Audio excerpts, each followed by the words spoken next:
이 표를 보는 법만 간단하게 한번 알아볼게요. 생년월일을 만세력에 직접 입력하시면 그 사주팔자 표가 이렇게 나와요. 오른쪽부터 보시는 거예요. 년, 월, 일, 시. 89년도는 기사년이었어요. 그 다음에 정묘월, 신사일, 무술시. 그러니까 술시에 태어났다는 거죠. 이분은 각각을 만드는 요령은 나중에 배울 거예요. 우선은 요 표에 나오는 내용이 어떻게 구성되는지를 보시면 돼요. 자, 여기 본원이라고 되어 있죠. 사주팔자 8글자 중에는 요 태어난 날, 우리 생일이죠. 생일. 여기 위에 있는 요 글자가 자신의 아이디예요. 아이디. 자신을 대표하는 글자라고요. 자신을 대표하는 글자란 뜻이에요. 그러니까 사람도 이름이 있듯이 사주팔자도 여기 태어난 날이 자신의 아이디라고 보시면 돼요. 요 태어난 해가 상징하는 거, 태어난 달이 상징하는 거, 태어난 시가 상징하는 거, 요건 나중에 공부할게요. 그 다음에 여기 이제 요게 뱀띠를 뜻하는 사, 그 다음에 3월 22일이니까 묘월. 이거 우리가 계산 안 해도 돼요. 컴퓨터에서 알아서 다 해주니까. 그 다음에 태어난 날이 뱀날, 그 다음에 술시에 태어났다는 뜻이에요. 자, 그런데 여기에 이제 글자가 많죠. 편인, 편관, 본원이라는 거는 이제 자기 자신이란 뜻이죠. 그 다음에 정인, 이런 글자들이 많죠. 요거는 뭐냐면, 요게 자기 자신이라고 했잖아요. 태어난 날의 요 에너지하고 옆에 요 정이라는 글자가 있어요. 나중에 공부할 거예요. 요 관계를 말하는 거예요. 관계. 이 신이라는 에너지 입장에서 이 나머지 글자의 관계를 본 거예요. 그러니까 사주팔자가 8글자가 있지만 자기 자신을 대표하는 글자가 요 위에 있다는 거예요. 요거를 이제 아시면 돼요. 요게 제일 중요하겠죠. 여기 태어난 날의 요 에너지가 자기 자신의 아이디라고 보셔야 돼요. 그래서 요 에너지와 다른 에너지와의 관계. 그 관계는 이제 우리가 공부하면 저것도 어렵진 않으니까 이 관계가 10개의 그 관계가 나오니까 십성이라고도 하고요. 자, 이런 단어들은 지금 고민하지 마세요. 요게 이제 그걸 표현하는 거예요. 뱀띠로 태어났는데 생일에서 대표하는 에너지가 이게 신금이란 뜻이에요. 이 신금이 다른 에너지를 봤을 때 이런 관계가 만들어진다는 거예요. 이러한 에너지가 있을 때 이 사람의 성향이 나타나겠죠. 그것을 이용해서 성격을 파악할 수도 있고, 그 다음에 인간관계를 파악할 수도 있고, 자신의 적성, 직업 이런 거에 활용할 수도 있어요. 자, 요 사주 요 틀 자체를 평가하는 이런 단어들이 있죠. 정관, 편재, 정관, 정의 이런 글자들이 있죠. 여기 나오는 글자 있죠. 사절, 사관대 이렇게 되어 있죠. 요거는 12운성이라는 거예요. 12운성 표를 보시면은 간단하게 해석할 수 있어요. 그러니까 요 신금이 뱀띠로 태어났다라는 것은 사라고 하는 12운성 중에 사에 해당된다는 뜻이에요. 이 내용을 제대로 모르면 이 죽을 사자니까 무조건 나쁜 거냐 이럴 수 있으니까 그런 건 조심하셔야 되고, 그런 거 해석하는 법을 이제 배울 거예요. 그 다음에 이제 요 밑에 있는 거 있죠. 여기는 살자가 들어간 걸 보실 거예요. 지살, 제살, 지살, 반한살, 12신살이란 뜻이에요. 이 12신살도 두 가지 방식이 있어요. 태어난 날을 기준으로 나머지를 평가하는 방식이 있어요. 12신살에서도 태어난 해, 띠를 중심으로 12신살을 평가할 수도 있고요. 태어난 해, 띠를 중심으로 보는 12신살과 태어난 날을 중심으로 보는 12신살과 평가가 달라지겠죠. 그거는 이제 두 가지 방식이 있는 거는 나중에 공부하면 되니까 제일 아래 칸에 나오는 게 12신살이라는 거 이제 아시면 되고요. 그 다음에 여기 4, 14, 24, 34, 44, 54, 64, 74 이렇게 나오죠. 요거는 이제 대운의 흐름을 10년 단위로 끊어 놓은 거예요. 이렇게 지금은 만세력이 이렇게 계산이 다 돼서 나온단 말이에요. 빨간 줄로 이렇게 되어 있는 거는 지금 여기에 해당된다는 뜻이에요. 경호대운에 있다 그렇게 평가하고요. 이 경은 신금 입장에서 보면 겁재고, 여기 오화는 신금 입장에서 보면은 편관이란 말이에요. 그러니까 이 신금이 엄청나게 많이 쓰이죠. 그러니까 12신살에서는 뭐가 중요한 거예요? 밑에 요 글자, 밑에 글자가 중요한 거예요. 그러니까 12신살만 그런 거죠. 나머지는 다 뭐를 기준으로 하는 거예요? 태어난 날에 여기 이 신금이라고 하는 에너지가 모든 판단의 기준이 된단 말이에요. 이게 제일 중요한 거예요. 자기 결정권의 최종 통로가 뭐예요? 이 사람은 신이에요.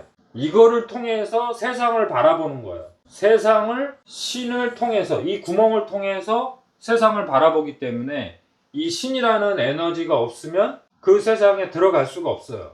그러니까 이 신이라는 기준점에서 다른 에너지들을 평가하는 거예요. 이 에너지가 신이 없다면 평가가 안 된단 말이에요. 12운성도 여기서 나오고 여기 정인이다, 편인이다 이런 글자들도 요걸 기준으로 본 거고요. 그 다음에 대운에 대한 이 글자도 요걸 기준으로 이렇게 겁재다, 편관이다 이렇게 평가해 놓은 거예요.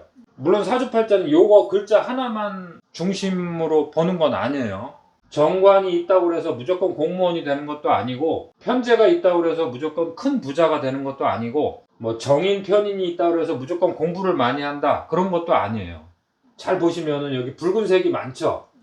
이 에너지도 되게 중요해요. 그런데 여기 지금 14세부터 33세까지 불에 들어와 있죠. 그러면 본인이 가지고 있는 이 불기운이 불대운에 들어와 있으니까, 불기운이 많으니까 일은 열심히 하고 일은 많이 하고 바쁘게 사는데 가성비는 떨어질 수 있겠죠. 내 거로 남는 에너지는 부족해질 수 있다. 그 가성비를 만약에 잘못 조절하면은 뭐 과대 확장을 하거나 더 큰 것을 해보려고 하다가 실패를 할 수도 있고 손해를 볼 수도 있다는 뜻이에요. 교통사고라든가 외부 활동을 하다가 다칠 수도 있어요. 그렇기 때문에 여기에서 나오는 단어들, 평관, 정관 뭐 이런 단어들이 해석을 아무리 잘하셔도 그대로 세상이 돌아가는 게 아니에요. 이제 에너지를 평가할 줄 알아야 돼요. 이게 너무 과열이 되어 있는지, 너무 냉각이 돼서 정체되어 있는지, 너무 또 엉켜 있는지 이런 거를 또 봐야 돼요. 그래서 이제 이런 것들을 체질에 응용할 수도 있고, 그다음에 사주팔자를 이제 뭐 직업이라든가 재물 관계라든가 자기 위치의 상승, 승진한다든가 아니면 자리를 옮긴다든가 이런 거에 활용할 수 있는 거예요. 이 34세부터 금에너지, 토에너지, 수에너지, 금에너지, 수에너지, 금에너지가 오잖아요. 그쵸? 그럼 전체적으로 보면 이 붉은 기운에서 이제 가을의 열매 기운으로 넘어가잖아요. 그러면 이 사람의 그 활동이나 그동안에 어떠한 고생했던 거가 보상을 받는 거죠. 그쵸? 근데 보상을 받는데 이 금에너지로 들어가니까 또 뭐예요? 자기 고집은 되게 강해질 수 있겠죠. 그럼 이 고집을 잘못 피울 경우에는 자기 혼자 살 수 있다든가 자기 힘으로 살고 싶은 마음도 되게 강해질 거 아니에요. 그럼 그때 뭐 이혼할 수도 있고, 그러니까 답은 나와 있지 않다 이거예요. 이것을 어떻게 활용하느냐에 따라서 인생살이가 달라지는 거예요. 대신에 사주팔자에서 우리가 어떤 얘기는 해줄 수 있어요. 분명히 이때가 당신한테는 가성비는 되게 좋다. 결과물이 나오잖아요. 결정권을 이제 행사할 수가 있는 거예요. 재물이 들어올 수도 있고. 근데 그것이 자기 고집에 빠질 수도 있고, 자기가 독단적으로 그 결정권을 행사할 수가 있다는 거예요. 그리고 여기 한번 보세요. 이건 대운의 시기로 보면은 쇠에 해당되고 제왕에 해당되고 걸록에 해당되잖아요. 이 쇠라는 거는 뭐예요? 노하우를 이제 장착을 해서 아주 노련해진다는 거예요, 사람이. 그 다음에 제왕은 뭐예요? 자기 실력 발휘를 제대로 한다는 거예요. 만약에 실력 발휘를 못한다 하더라도 이 시기가 되면은 자기 고집은 강해진다고 봐야 돼요. 뱀이라고 하는 에너지가 최종적으로 가고 싶은 곳은 어디예요? 열매죠, 열매. 봉황의 세상으로 가고 싶은 거예요. 여기 오잖아요. 그러니까 자기 자존심, 그 다음에 자기가 자기 줏대를 가지고 세상을 살아간다 이거예요. 누구한테 휘둘리지 않고. 돈을 벌든 돈을 안 벌든 그거하고 상관없다 이거예요.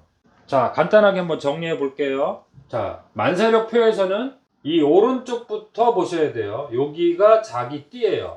이 사람은 뱀띠란 뜻이고요. 묘월에 태어났다는 뜻이고요. 그 다음에 뱀날 태어났고 수시에 태어났다는 뜻이에요. 그 다음에 편인이다, 편관이다 이런 거는 우리 이제 공부를 해야 돼요. 태어난 날을 기준으로 해서 태어난 날과 다른 에너지와의 관계를 보면은 요게 이제 나와요. 요건 나중에 공부할 거니까 지금 고민하지 마시고, 그 다음에 요 칸은 12운성을 표현하는 거고요. 여기는 12신사를 표현하는 거예요. 그 다음에 이제 사주팔자에서 시간이라는 게 대단히 중요하죠. 요걸 대운이라고 해요. 대운.